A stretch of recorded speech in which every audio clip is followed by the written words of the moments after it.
Yo, what's up? Mainit-init pa bagong labas. Banat ni PH update kay Manga. Kay Manga gamit. PH update.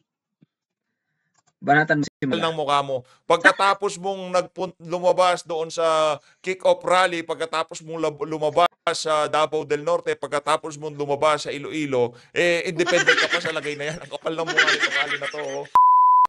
Ganito ho kasi yan mga kababayan. Sa tingin ho natin dito sa PH update, kung sakaling ma-impeach itong si Vice President Sara Duterte, isa ho yang si Amy Marcos sa mga makikinabang. Kaya wag ho kayong maniwala dyan sa alin na yan pagka sinasabi niya na kesyo ayaw niya ng impeachment, yung tipong kaibigan niya yung mga Duterte. Kung ating makikita, aminin man sa hindi ng administrasyon, isa ho sa mga pinupustura ho nila sa 2028, yang si Amy Marcos. Hindi lang ho yang si Tambaluslos kasi kita naman ho mga kababayan sa numero. Wala hong numero itong si Tambaluslos. Si Martin Romualdez, ayaw ho siya ng ating mga kababayan. At yung posible, ito atin lang naman ho ito. Kaya ganyan ho tumirada ngayon itong si Amy Marcos. Malamang sa malamang, isa ho sa mga magiging option ng administrasyon na patatakbuhin ng pagka-presidente sa 2028 presidential election, yang si Amy Marcos. Kaya wag ho kayong basta-basta maniwala sa mga sinasabi ng ali na yan. Dito sa video na to, sasagutin ho natin punto por punto lahat ng kabalbalan nitong si Amy Marcos. At papasadaan din ho natin yung VIP treatment dito kay Pastor Apollo Kibuloy. Mamaya pag-usapan ho natin yan. Isang like at subscribe. Masaya na ho tayo dyan. At sa mga gustong sumali sa ating community, yung join button sa baba. Sa mga nag-subscribe na, maraming salamat. Sa mga hindi pa ho nagsasubscribe, mag-subscribe na ho kayo para lagi ho kayong updated. Kayo hong pinakaunang makakita sa ating mga reaction. Ito, magandang talakayan po ito. No? Ito po, si PH update. Isa po kasi sa tinututukan ko talaga to na bigyan ng komentaryo at ilathala dito sa page natin. Kasi isa sa mga matitibay magkomentaryo to. Ayan, sila Banat by PH Update. Marami po sila yan. Si Kuya Goods, yan. Ayan po. Subaybayan po natin yung mga page nila. Talagang tutukan po natin yan para ma-spread po yung mga mabubuting balita. Ayon kay San Pedro. Sige po. Diretso na natin. Pakishare na rin ho ng ating video na to. Kayo na nga mga kababayan, unahin na ho muna natin itong VIP treatment daw dito kay Pastor Apollo Kibuloy. Nako, talaga naman todo-todo ang paninita dito kay Pastor Apollo Kibuloy. Nakakulong na ho siya. Partida nakakulong na yan, pero talagang siguro sa mga in-house survey na kinakandak nitong mga politiko na to, ay yung mga kalaban nitong si Pastor Kibuloy, malamang sa malamang nangunguna ho siguro sa mga survey itong si Pastor Kibuloy. Kaya talagang todo-todo ang paninira sa kanya. Ito lang ho naman, ganito lang naman ho kasi kasimple yan. Pwede ho nating tawaging ang tawag dito, VIP treatment kung hindi ho siya nagkasakit, hindi ho siya nagka-pneumonia, hindi ho siya hinalo doon sa mga kung tawagin hardened criminal, yung mga convicted na okay, pwede nating tawaging VIP treatment kagaya nung ginawa dito kay Leila de Lima, di ba? Yun ho talaga ang VIP treatment, yung ibibigay siya sa kustodiya ng isang prosinto o sa isang mga grupo na kung saan hiwalay siya sa mga convicted criminals. Kaso itong si Pastor Kibuloy, kaya ho siya nagka-pneumonia, hinihalo ho siya. Siyempre sanay yang si Pastor Kibuloy sa mga naka-aircon, nga, tapos malinis na kapaligiran. Kaya ho nagkasakit yan kasi isinali ho siya doon sa mga convicted, doon sa talagang siksikan. Siguro sa isang kwarto mahigit 70 na katao nakakasalamuhan yang si Pastor Kibuloy. Kaya itong VIP treatment na to sa pagsasalita niya, diyan sa naging proclamation rally ng PDP laban, ako, huwag mo kayo maniwala dyan, panibagong paninira na naman ho yan sa isa sa mga kandidato natin. Kasi iisa-isahin ho yan. Mula kay Pastor Apollo Kibuloy, bababa ho tayo kay Congressman Rodante Marcoleta, dito kay Atty. Vic Rodriguez at lahat ho ng kandidato na sinusuportahan ni dating Pangulong Rodrigo Duterte. Kaya kung sinusuportahan ho natin si Tatay Digong, i-share ho natin itong mga ganitong klase mga video para malinawan yung ating mga kababayan kung special treatment nga ba itong si Pastor Apollo Kibuloy kagaya ng pinapakalat ng mga naninira sa kanya. Pakinggan ho muna natin itong balita. VIP treatment kay Pastor Apollo Kibuloy Nako. dahil sa paggawa ng video message habang siya ay nakakulong. Pinagpapaliwanag ng korte ang kampo ni Kibuloy dahil hindi raw dumaan sa kanila ang nasabing video. Nasa frontline ng balitang yan si Camille Samonte. Nako. Pambihira ho talaga. Ano to, double cross? Sa tingin niyo ho ba mga kababayan, maglalabas ng mga ganyang klaseng video, recording ang kampo ni Pastor Apollo Kibuloy kung hindi pinahintulutan ng korte? Parang meron ho ata tayong problema dito, dino-double cross itong si Pastor Kibuloy. Sa tingin ho natin napakagaling na abogado nitong si Atty. Torion. Napakahusay hong abogado niyan. Kaya kung yaan ilinabas, sa tingin ho natin dumaan yan sa tamang proseso. At kung ngayon sinasabi ng korte na hindi nagpaalam ang kampo ni Pastor Apollo Kibuloy, baka double cross ho yan. Huwag ho tayong masyadong maniwala sa mga ganitong klaseng balita. Ubos ang aking pagpapasalamat sa Ama dahil iba naman ang aking kalagayan o sitwasyon ngayon, hindi pa rin nagbago ang ningas ng ating pananampalataya at pagkakaisa bilang mga anak ng Diyos. Ito ang bahagi ng video message ni Kingdom of Jesus Christ Ayan ho yung mga naghihinagpis ngayong mga panahon na to, Ika. Pastor Apollo Kibuloy sa kanyang mga taga-suporta sa pagtitipon ng KOJC sa Inari Sports Arena noong February 9. Naipost na din ang video sa Facebook page ng SMNI. Video message lang ang ipinadala ng pastor na tumatakbo rin sa pagkasenador sa bilang Pilipino 2025. Nakakulong si Kibuloy na nahaharap sa kasong qualified human trafficking sa Pasig Regional Trial Court. Non-bailable ang nasabing kaso. Kinwestiyon naman ng ilang grupo ang video message ni Kibuloy. Ayon sa grupong SELDA o samahan ng mga ex-detainees laban sa detensyon at aresto, ipinagbabawal sa kustodiya ng BJMP ang paggamit ng kamera, cellphone, Teka lang ha, magkalinawan tayo. Ito na naman yung mga wala ho siya sa BJMP ng mga panahon na yan. Nasa loob ho siya ng hospital. Tingnan nyo na naman yung mga disinformation na. o anumang video equipment. Malinaw raw na VIP ang trato sa pastor sa loob ng kulungan. Ang video rin ang rason. My goodness, ito ho, napakatinding kasinungalingan nito. Ganyan ho nila lukuhin ang sambayan ng Pilipino. 'Di ba nagka-pneumonia si Pastor Kibuloy? Ngayon, na-hospital ho siya. Nung nasa hospital ho siya, ang balita natin ito yung mga nakikita lang ho natin sa social media. Pinahintulutan daw ho yan, yung yung video recording na yan. At hindi naman ho susuwayin itong si Atty. Torion ang korte na maglabas ng mga ganyang klaseng statement ni Pastor Apollo Kibuloy kung hindi pinahintulutan. At hindi ho sa loob ng BJMP yan. Hindi ho sa loob ng BJMP. Kung di ho tayo nagkakamali, sa hospital ho, rinekordia ang video na yan ni Pastor Apollo Kibuloy. Anak ng tokwa, pambihira talaga itong mga So, ng isang court order mula sa Pasig RTC, pinagpapaliwanag ng korte ang kampo ni Kibuloy sa loob ng 5 araw kung bakit naglabas ng video ng walang pahintulot at hindi nila napipreview.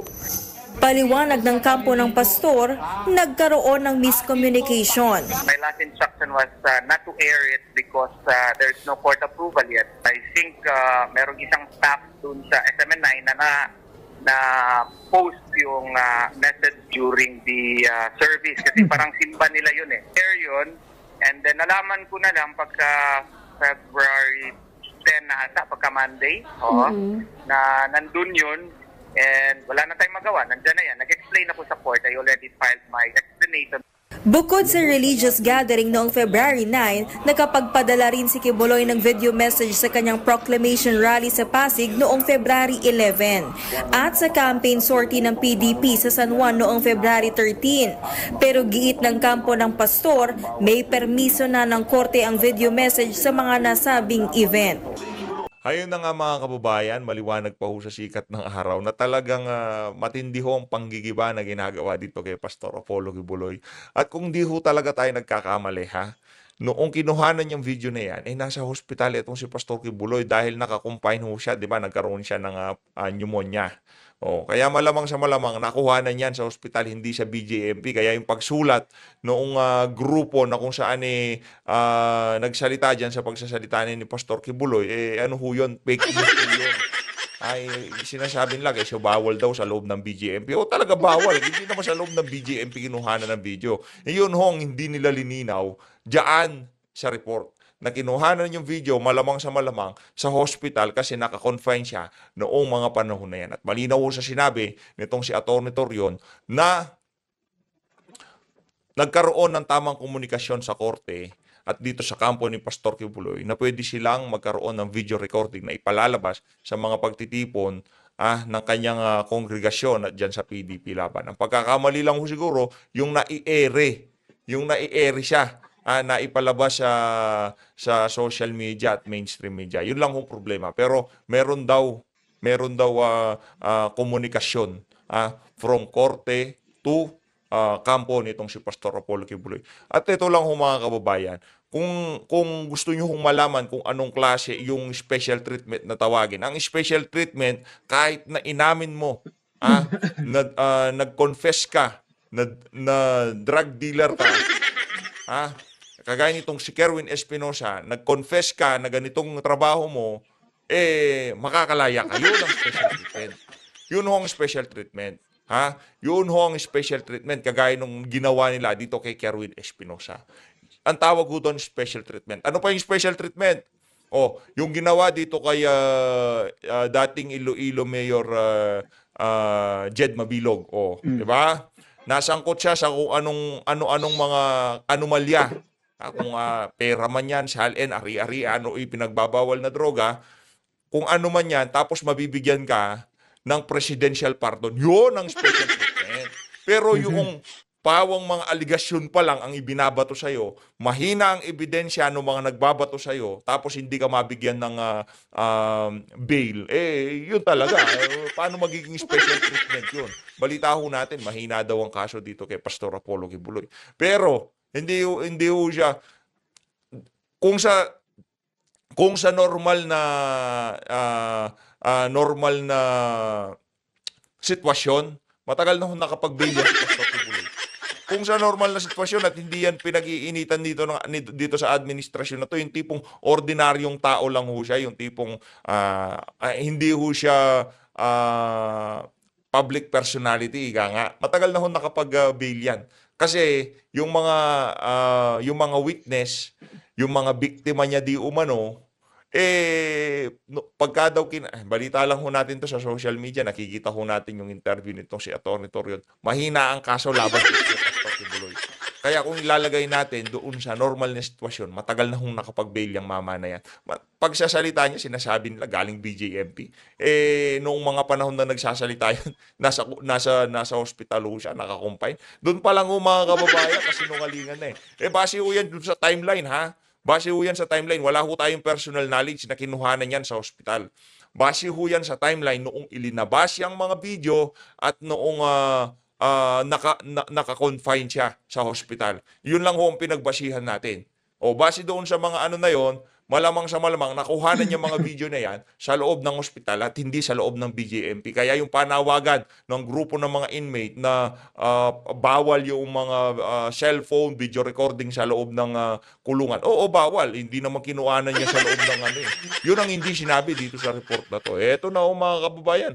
Rekta na tayo dito sa ating presidential candidate sa 2028 presidential election at walang iba kundi itong si Amy Marcos Manggagamit. Game. Morning, sir. Morning. Sir, makumusta lang po yung sa kampanya po ninyo. Kamusta po yung kampanya ninyo and ano po yung plano for the country? Wala, okay lang. Umiikot ako ng mag-isa. Minsan kasama ko. Kasi nungalingan daw mag-isa Sinungaling talaga nitong ali na to, no? Grabe ho talaga, no? Yung tipong dami ng nasa social media niya, kasama siya doon sa alyansa ng pambubudol. Umiikot daw siya mag-isa. Ang hilig mong mga tanga ng Pilipino, wala. Huwag niyo ho kaming tanga. No? Sanay. Nagamit niyo na yan nabudol niyo na sa bayang Pilipino noong 2022 presidential election. Ngayon gusto niyo na naman bubudol. Grabe naman ho kayo. Ibang klase. Pambihira talaga tong ali na to. Tuloy mo Tulong sa alyansa, minsan yung mga local officials, depende kung sino yung nagkumbida. Iba't iba naman yung mga imbitasyon, mga kaibigan, mga lokal, andyan naman silang lahat. Pero yung sa mga major rally po, Sen, na alyansa, attend po kayo. Umattend ako sa Lawag kasi naghihimutok na yung anak ko si Govmat. At syempre, Lawag naman yun. Alangan na hindi ko sisiputan. Lawag ka lang umattend. Lawag, sigurado ka, lawag ka lang umattend. Lawag lahat. Sa lahat ng sorti ng alyansa na yan, nandyan ka, nung lawag lang. Nasa Davao del Norte. So napunta ako. Tapos, Nasa Davao del Norte ka. Nasa Iloilo ka. Saan pa ba? Yung Pasig ba yung isa, yung pinakahuli? Nakita ho namin pagmumukha mo sa lahat ng sort. nandun ako sa Iloilo nagkataon the day before dahil kay Congressman Biron, mga barkada. O yan. Pero sumasama rin ako sa lokal. Masaya, pumunta ako doon sa Barako Festival ni Ate V at ni Secretary Recto. Classmate natin sa Senado yan at pati sa Kongreso. Kaya't nakakumbida ako. Ma'am Victoria. Hi ma'am, good morning. Ma'am, clarify lang po sana.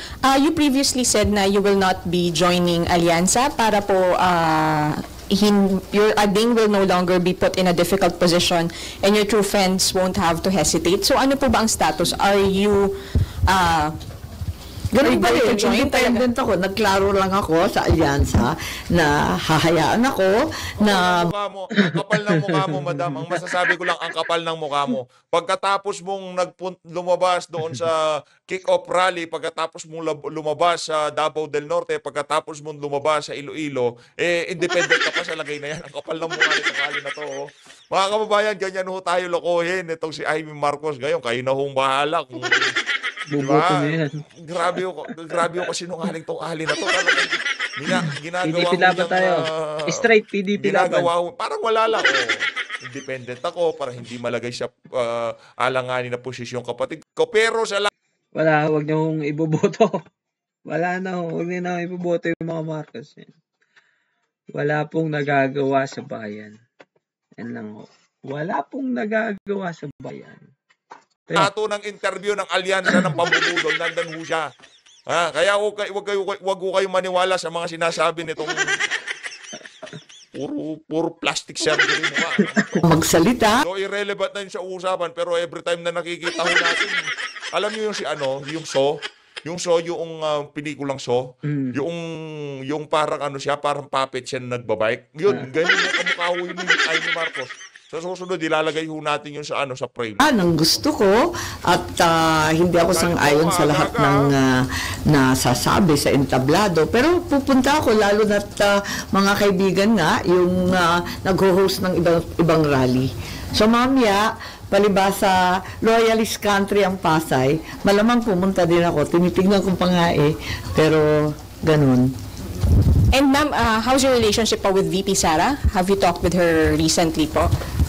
Actually, hindi pa kami nagkikita dahil hindi ko binubulabog yung taon dahil problema.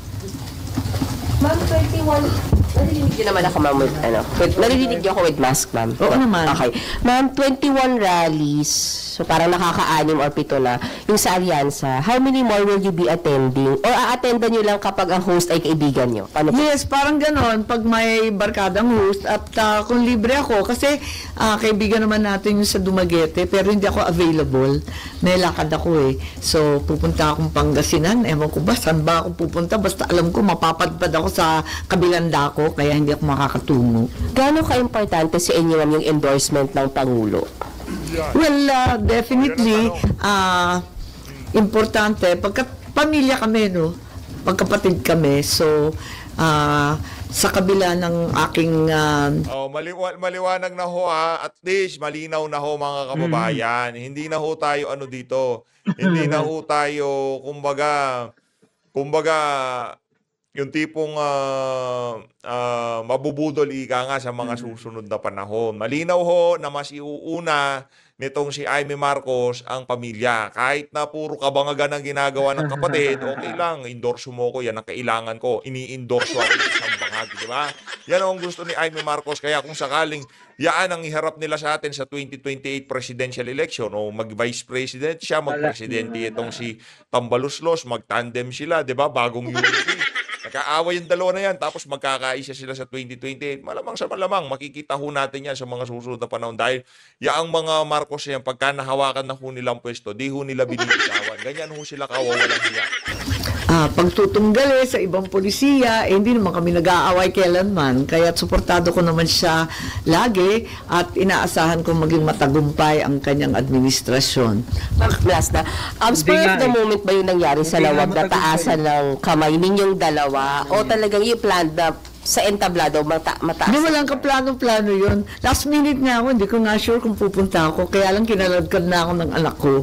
At Sinungaling ko, ayaw. Kinaladkad.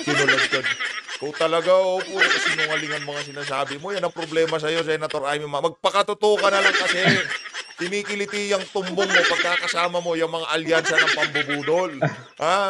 Yan damit ho niya na yan, yung, ano ba sinisimbolo niyan? Ano yan eh? Yung, basta nung panahon ng tatay niya, yung logo na yan, parang doon sa mga kabataan o yung mga namumuno sa barangay. Ano yung costume? Lagi ho yan ang suot ka. Para saan yan, madam?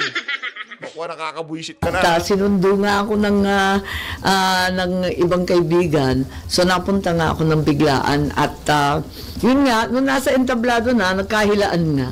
At nagtaas na ng kamay. Pero talaga naman nagtaas ng kamay ng sabay-sabay eh. Thank you, ma'am. Maman, Anan, Hi, Sally. Ay, hindi kita nakakita. ang target ng Alyansa 12-0, sa tingin nyo doable o malabo yan? Marami ring malalakas na kandidato eh. Oo. So, mahirap yung ma-achieve yun. Paano? Ayoko nagko-comment tungkol dyan eh. Ayoko rin nagko-comment tungkol sa survey. Kasi ang turo ng ama ko, running scared kami lagi. As in, parati kaming sinasabihan, mangampanya lang, magtrabaho lang, kayon lang. At wag masyadong pinapansin yung magandang balita, wag malulugmok sa masamang balita. Pero itong mga prediction, mga forecast, di ba, highly speculative. Ayun po, ito po, panoorin nyo na lang, tapusin nyo na lang kay PH Update yung mga sinasabi ni Mangga ng Alyansang Mambubudol. Alyansang Mambubudol, zero vote. Zero vote po natin yan. Ayun po, out na muna po tayo dito. Sundan nyo po yung mga susunod na reaction video natin. Magandang gabi.